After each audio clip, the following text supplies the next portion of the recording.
आज के competitive job market में एक ऐसा रेज्यूमे बनाना जो भीड़ से बिल्कुल अलग दिखे, पहले से कहीं ज्यादा जरूरी हो गया है। तो चलिए शुरू करते हैं और समझते हैं कि एक ऐसा असरदार रेज्यूमे कैसे तैयार किया जाए जो आपके लिए सही दरवाजे खोल दे। क्या आपको पता है, रिसर्च बताती है कि रिक्रूटर्स किसी भी रेज्यूमे पर पहली नज़र डालने में औसतन सिर्फ 7.4 सेकंड लगाते हैं।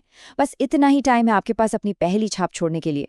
ये सवाल बहुत ज़रूरी है ना? इतने कम समय में आपका हर शब्द, आपकी हर लाइन मायने रखती है। तो एक ऐसा डॉक्यूमेंट बनाना जो पहली नज़र में ही असरदार लगे, वही एकमात्र रास्ता है। और देखिए, यहाँ एक और मुश्किल है। किसी इंसान तक पहुंचने से पहले आपका रेज्यूमे अक्सर एक ऑटोमेटेड सॉफ्टवेयर से गुजरता है, जिसे कहते हैं ATS यानी एप्लीकेंट ट्रैकिंग सिस्टम्स। ये सिस्टम कीवर्ड्स और सही फॉर्मेटिंग के आधार पर रेज्यूमे को फिल्टर करता है। तो आपका पहला काम है इस डिजिटल गेट कीपर को पार करना। तो सबसे पहले एक बहुत ही बेसिक लेकिन सबसे जरूरी कदम उठाते हैं, रेज्यूमे और CV के बीच का फर्क समझना। सही डॉक्यूमेंट चुनना बेहद जरूरी है। इससे दोनों का मकसद बिल्कुल साफ हो जाता है। एक रेज्यूमे, समझ लीजिए, किसी खास जॉब के लिए आपकी एक छोटी और सटीक पिच जैसा है, जबकि एक CV आपके पूरे एकेडमिक और प्रोफेशनल सफर का एक डिटेल में ब्यौरा होता है। यहाँ आप दोनों के बीच का फर्क साफ साफ देख सकते हैं, लंबाई से लेकर फोकस और इस्तेमाल तक। जहाँ इंडस्ट्री की नौकरियों के लिए 1 या 2 पेज का रिज्यूमे सबसे अच्छा होता है, वहीं एकेडमिक रोल्स के लिए एक लंबा और डिटेल CV जरूरी होता है। चलिए, अब आगे बढ़ते हैं और देखते हैं कि रेज्यूमे बनता कैसे है। अब हम इसे बनाने के प्रैक्टिकल तरीकों पर ध्यान देंगे, इसे जरूरी हिस्सों में तोड़कर समझेंगे। किसी भी प्रोफेशनल रेज्यूमे की रीड होते हैं ये 5 जरूरी सेक्शन। आपकी कॉन्टैक्ट इन्फॉर्मेशन, एक दमदार समरी, आपका वर्क एक्सपीरियंस, जरूरी स्किल्स और आपकी एजुकेशन, ये इसकी नींव है। और इन सब में आपका वर्क हिस्ट्री सेक्शन सबसे ज़्यादा ज़रूरी है। कह सकते हैं कि ये आपके रेज्यूमे का दिल है। ये सिर्फ ये नहीं बताता कि आपने क्या काम किया, बल्कि ये दिखाता है कि आप भविष्य में क्या कर सकते हैं। यहीं आप अपनी असली कीमत साबित करते हैं। तो यहाँ पे जो सबसे ज़रूरी बात है वो ये कि आप सिर्फ अपनी जिम्मेदारियों की लिस्ट ना बनाएं। जैसा कि ये गाइड कहती है, अपनी उपलब्धियों पर फोकस करें।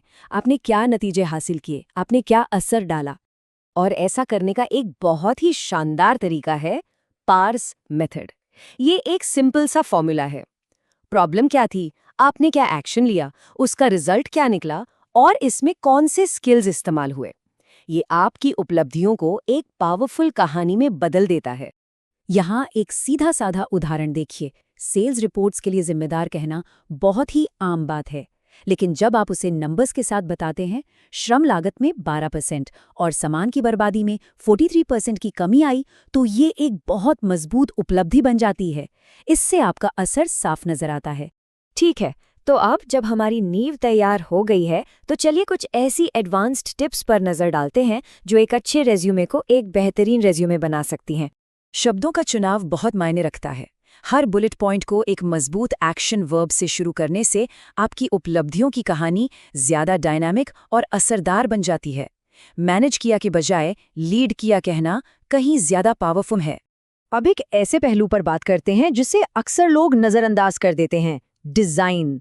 आपके रिज्यूमे का लुक और फील कैसा है, ये रिक्रूटर की पहली सोच को बहुत ज्यादा प्रभावित करता है। यहाँ तक कि फॉन्ट का चुनाव भी एक मनोवैज्ञानिक संदेश देता है। सेरिफ फॉन्ट्स जैसे टाइम्स न्यू रोमन पारंपरिक इंडस्ट्री जैसे लॉ या फाइनेंस के लिए अच्छे हो सकते हैं, जबकि सैंस सेरिफ फॉन्ट्स जैसे एरियल या कैलिब्री टेक या डिजाइन जैसे मॉडर्न फील्ड्स के लिए बेहतर लगते हैं। और यहाँ कुछ ठोस नियम हैं। फॉन्ट साइज 10 से 12 के बीच रखिए, खाली जगह का खूब इस्तेमाल करिए और सबसे ज़रूरी, डिज़ाइन को सिंपल रखिए। मुश्किल डिज़ाइन ATS सिस्टम को कंफ्यूज कर सकते हैं। और हाँ, हमेशा PDF फॉर्मेट में ही रेज्यूमे भेजें। चलिए, अब आखिरी और सबसे स्ट्रेटेजिक लेयर पर आते हैं, अपने रेज्यूमे को एक पर्सनल ब्रांडिंग टूल की तरह देखना। तो ये पर्सनल ब्रांडिंग आखिर है क्या?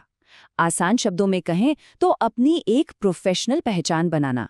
ये बताना कि आप कौन हैं, आपकी एक्सपर्टीज क्या है और कौन सी चीज़ आपको दूसरों से अलग बनाती है। इसे अपने रेज्यूमे में शामिल करने के कुछ तरीके ये हैं। अपनी समरी में एक पावरफुल ब्रांड स्टेटमेंट लिखिए।